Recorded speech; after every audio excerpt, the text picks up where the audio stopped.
Hi everyone, welcome back to the channel. If you're new here, my name is Betty, and on this channel, you know what we discussed already. So I have a guest in the building today. Yay! I'm going to leave him to do the introduction. Yeah, over to you, sir. All right. Thank you so much for having me here. My name is Biodun. I'm a registered emergency nurse here in the UK, and I work for the NHS. It's really lovely to be here with you, and I look forward to everything we're going to be discussing here. Yeah, nice to have you here. Thank you so much. If you don't mind, can you give us a bit of a backstory of like what you did back where you came from? It's Nigeria, I know, of course. So like a backstory of what you've done in Nigeria before coming to the UK. How was it like coming over here? Yes, I'm actually an emergency nurse back home in Nigeria, and the experience has been amazing. I mean, like I so much did enjoy nursing practice in Nigeria. Being a nurse in Nigeria, being an emergency nurse in Nigeria is fantastic. And I'm also an American Heart Association instructor. So I was opportune to do loads of trainings. I was training doctors and nurses on BLS, ACLS. I was training them on ECG as well. So I do a lot of trainings. I do a lot of practice. I did join Red Cross as well. So I was, part-time volunteering for Red Cross organization. I also had a lot of businesses that I was doing both online and offline. So my experience in Nigeria, my background in Nigeria was really fantastic and amazing. I work for Honeywell. Honeywell is a food manufacturing company. I work as their clinic nurse. Yeah, I also work for the government as well as an emergency nurse. I work for some private institutions, and I also work for an NGO. So I work for an international NGO, and I was going different locations to carry out different health projects. And while I was doing all of that, I was also running my training organization as an instructor. So it was really, really pleasant for me, to be honest, because I was really practicing nursing, doing things that I love in the business side of it. Yeah, so that's just a little bit of my background. Wow, that's like really interesting. If you don't mind answering, when did you, within what period did you go to nursing school for, or? Yeah, I started my nursing program. I did School of Nursing 2012. I did School of Nursing for 3 years. That was Sacred Heart Hospital. So Sacred Heart Hospital is a Catholic institution in Abeokuta, Ogun State. I did my nursing school then, and 2015 I was done. I worked for a private hospital. I remember they were paying me 30,000 naira there. I can never forget. 30,000 was so big then, because I can picture the kind of emotions I was feeling then. When you're just done from school and then they are paying you 30,000, it was really huge for me then. So after that, I moved on to work for an home care facility, and I was doing 2 home care jobs. So I moved from 30K per month to start earning like 60,000 per month in 2 places. So that was like 120,000. So yeah, that was a little bit of my background. So I did nursing school for 3 years. After that, I went to do advanced accident and emergency nursing at the National Orthopedic Hospital in Bobi. That was for 1 year. So that was my nursing education so far in Nigeria. Okay. So you said you did post basic of emergency in Nigeria. Yeah, so when you were moving over to the UK, did you have to like do CBT emergency nursing, or you came in? I actually followed the adult nursing route, because I think the categories of nursing here in the UK is totally different from that of Nigeria. So I think for UK we have adult nursing, children nursing, mental health, nursing associate, and the nurses for disability, people that have disability. So I chose the adult nursing because that was quite close to what I was doing back then, because I know if I do adult nursing, I can actually specialize in accident and emergency. So I actually followed the adult nursing route, yeah, for my traveling plans down here to the UK. And when you got here, did you have to like do further trainings?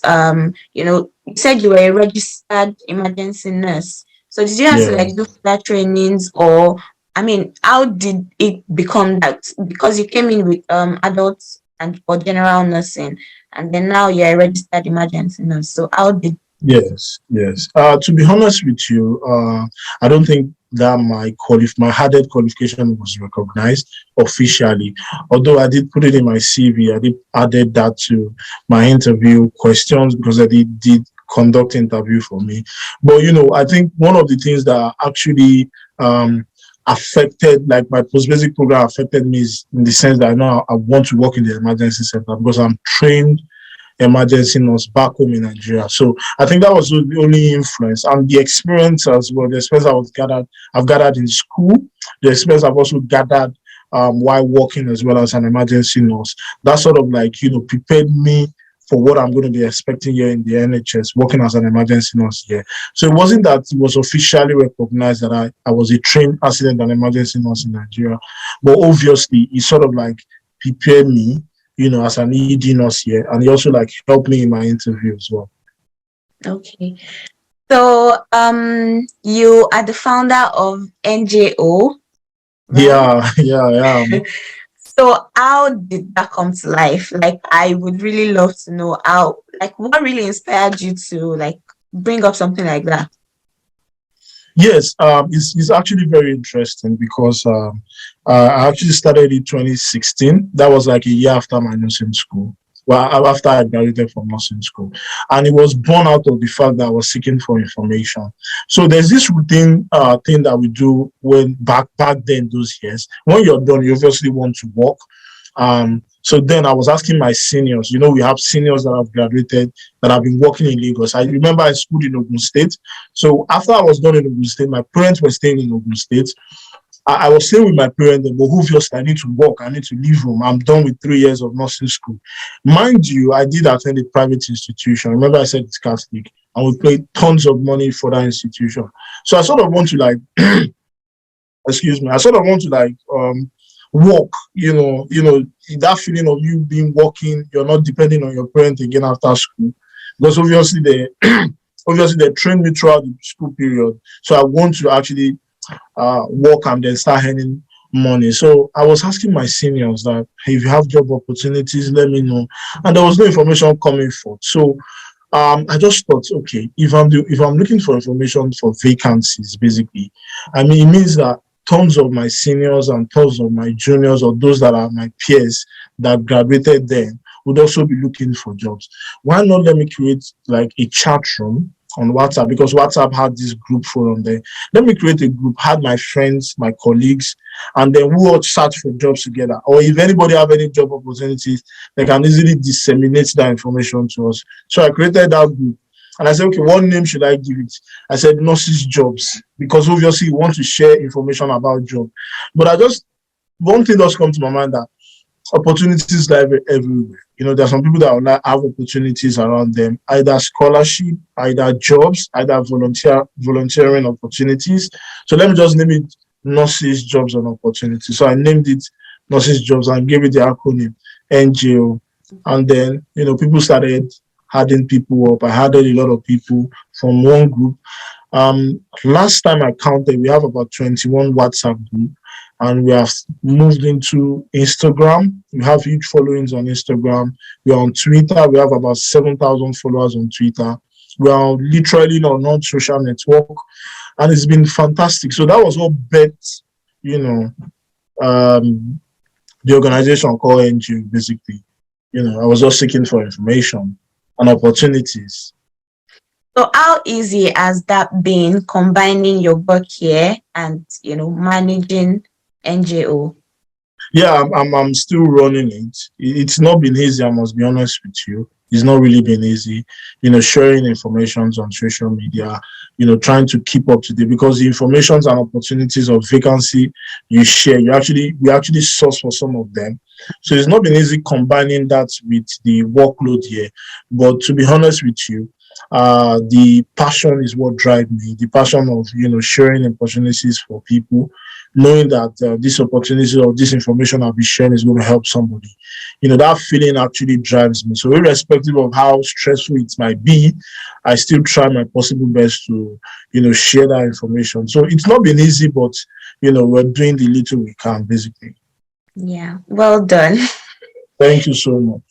Okay, so let's move to let's chill a little bit. So where do you stay in the UK, and can you just give us like what the cost of living is like there? Yeah, I stay somewhere called Bury St. Edmunds, and the closest landmark that I can tell anybody is in the UK is Cambridge. I think Cambridge is quite near to where I stay, and the cost of living is I wouldn't say extremely expensive, but it's quite expensive as well, if you know what I mean. But we're coping. We're basically coping. We still need to rent apartments, yeah, but it's quite expensive though. Yeah, so I stay in Bury St. Edmunds, Cambridge. So what's the minimum rents for like a 1-bedroom apartment there? A 1-bedroom apartment here will go for, let's say, 600, 500.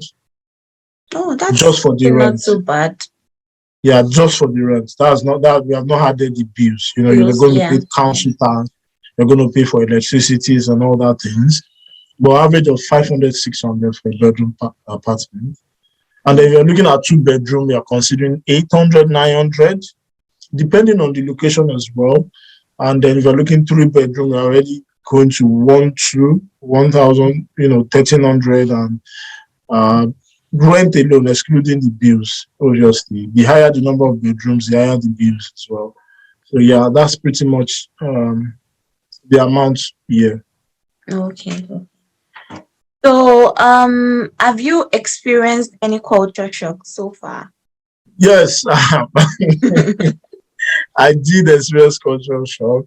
I mean, like, I wouldn't say culture shock. I would say I experienced something historic. It's quite emotional for me, because when I came into the UK, I sort of like realized that we're actually going through a lot in Nigeria. I think you can't really define how much Nigeria is. I don't want to talk about the kind of sufferings that we're actually going through in Nigeria, because it's close to suffering, if not suffering. When I came into the UK, I experienced cultural shock. I experienced emotional shock. I experienced a lot of shocks, and I was shocked because infrastructure wise, these guys are ahead. You understand? When it comes to health, even let's just talk a little bit about healthcare. These guys take healthcare seriously. They don't joke with health. There are a lot of funding for healthcare. And when you look at Nigeria, I feel like there are some things that some patients that are not supposed to die in Nigeria that are dying because of the lack of infrastructures and a lack of equipment, the lack of manpower, and all of those things. So I experienced a lot of cultural and a lot of shocks. I was shocked back to back here. So it's quite emotional, really, considering the fact that, man, we're still behind in Nigeria and these guys are far ahead of us. So is that the only one you experienced so far? Wow. Yeah. Apart from that, I experienced there's another thing that I actually observed. I wouldn't say it's racism, no. Particularly when you're walking and then when you're walking on the road, for instance, once they see that you're coming, I don't know, they just give you this huge gap. You understand? I don't know if you have experienced something like that. They just give you this huge distance, sort of like they're just giving you way. But I feel like, no, like, this is too far. You understand? Yeah, so I did experience that but they keep smiling, They keep smiling, some of them are actually very nice. They are very, very accommodating as well, particularly when you're lost or you're looking for an address or something. They are very, very approachable. But it's just that sometimes, you just know that there's a little bit awkwardness in all of this. I experienced that as well. Their food, I noticed that these guys don't take spicy things. You understand? Where I'm coming from, we hate a lot of pepper. We want our thing hot. and then you are seeing bland foods here. They take a lot of sugary stuff, so their diet is something that actually wowed me. Yeah, and then lateness. These guys don't joke with lateness here. In Nigeria, we accommodate late coming. You understand? But these guys, they don't. Once it's 10 o'clock, it's 10 o'clock. Once it's 5 o'clock, it's 5 o'clock. So that was quite surprising for me as well. Yeah, those are the ones that I can think of now. But the experience has been amazing so far. They are very supportive in here, really, really supportive. If I have any issue and I work to my managers or work to my colleagues, they are willing to help.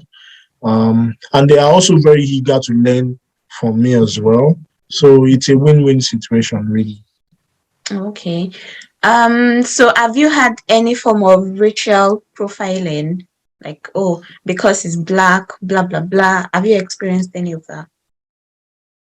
I would say I've experienced it.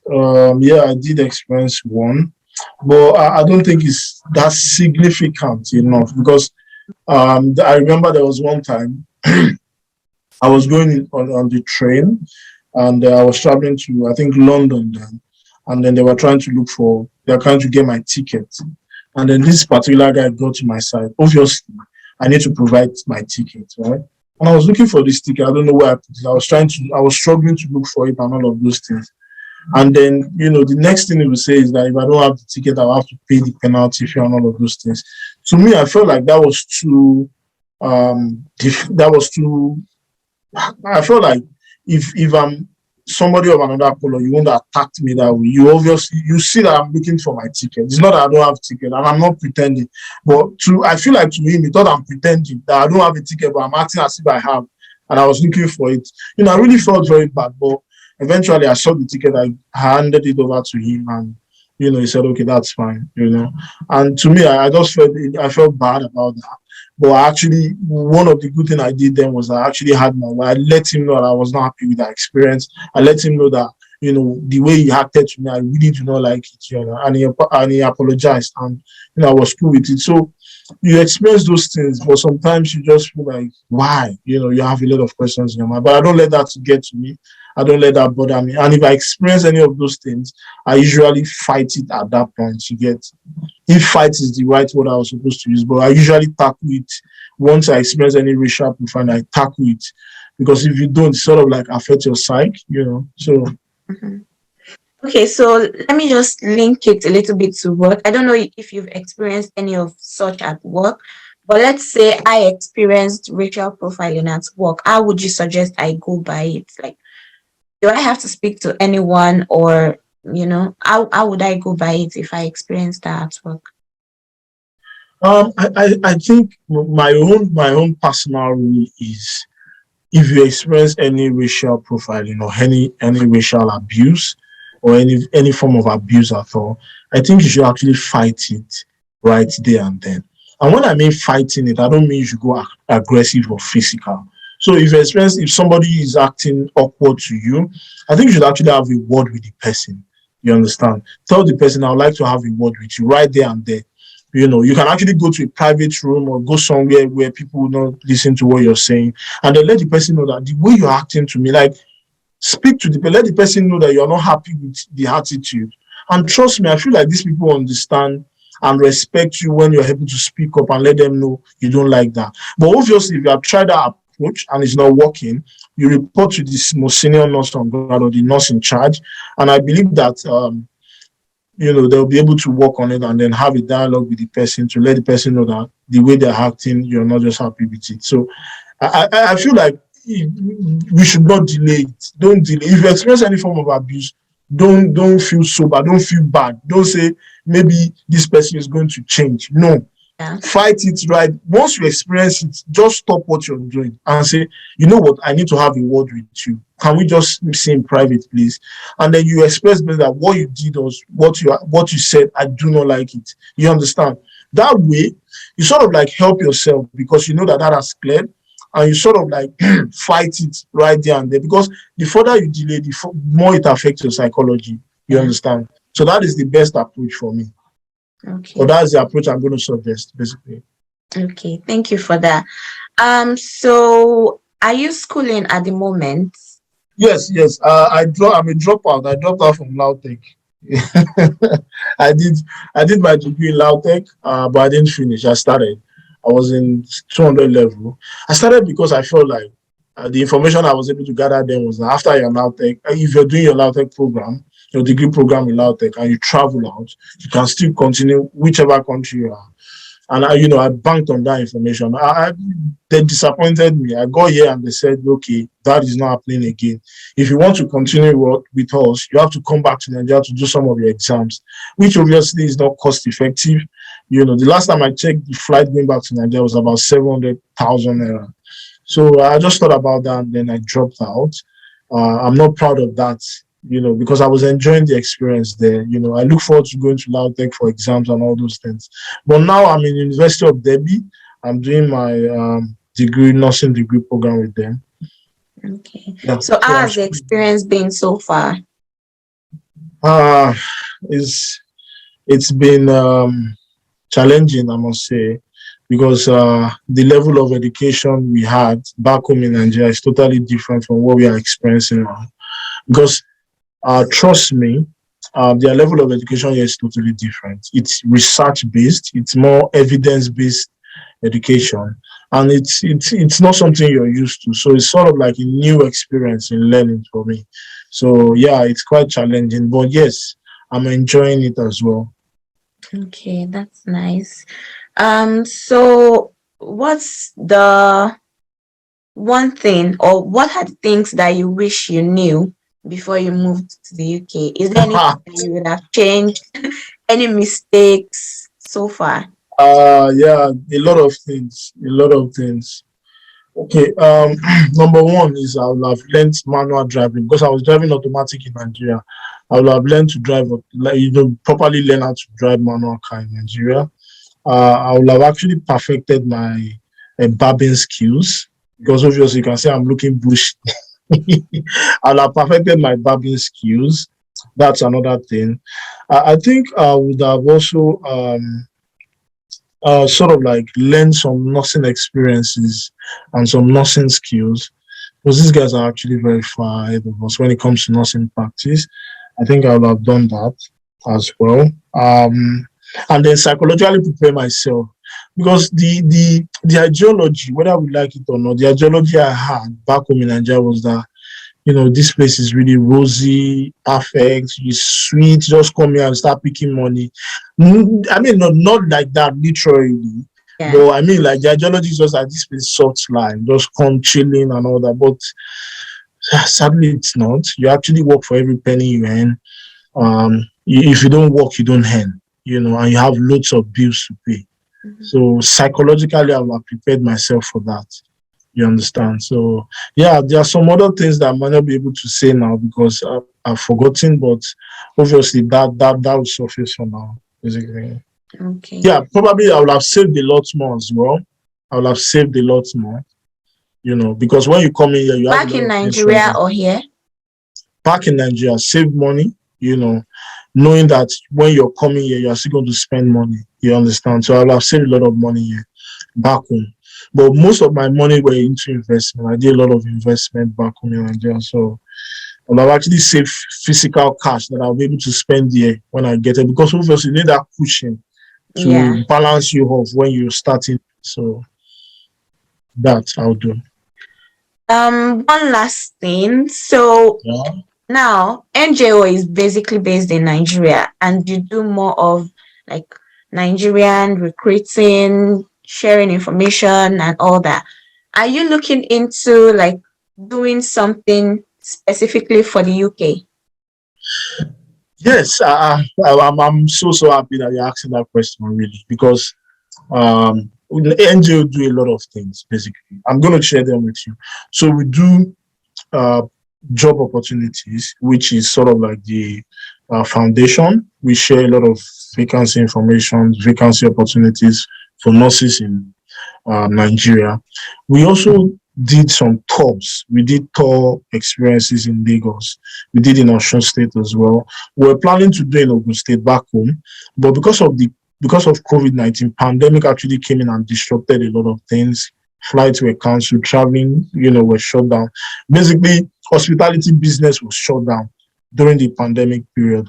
But now I'm really happy that, everything is easing off. And in fact, Boris Johnson recently, the Prime Minister recently cancel all the COVID-19 restrictions. So I'm thinking of actually doing tours in Nigeria. Not thinking, I'm actually it was started already. So I think one of the things I'm going to be doing here in the UK is tour experience for nurses, because I feel like, we work a lot and we deserve to actually enjoy, and we deserve to actually tour the world, experience the beauty of the world.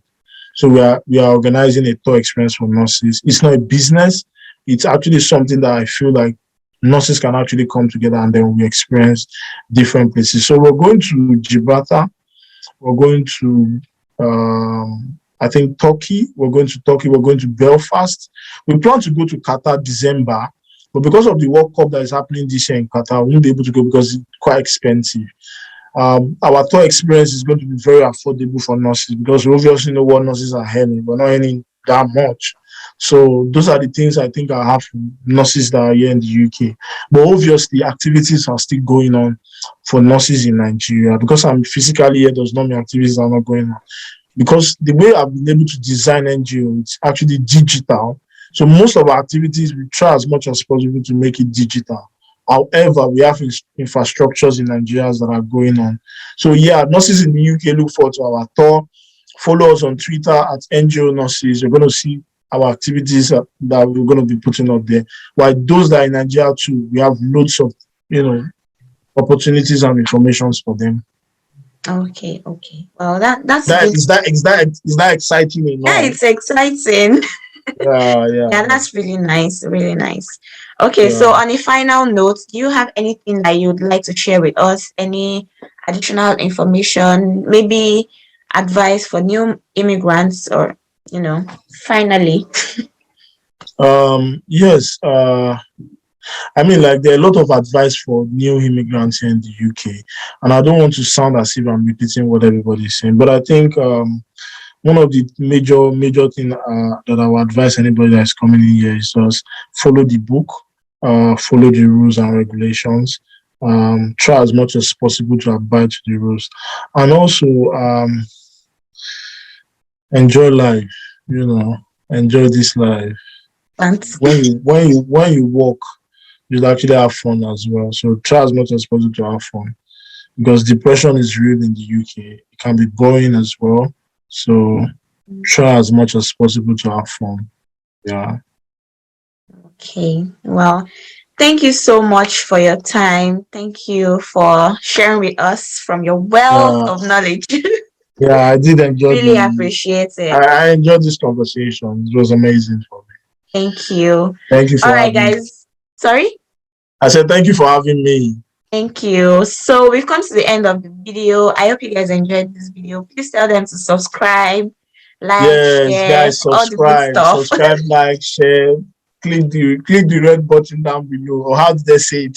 That's how they say it. You're right. Yeah. All right. Thank you.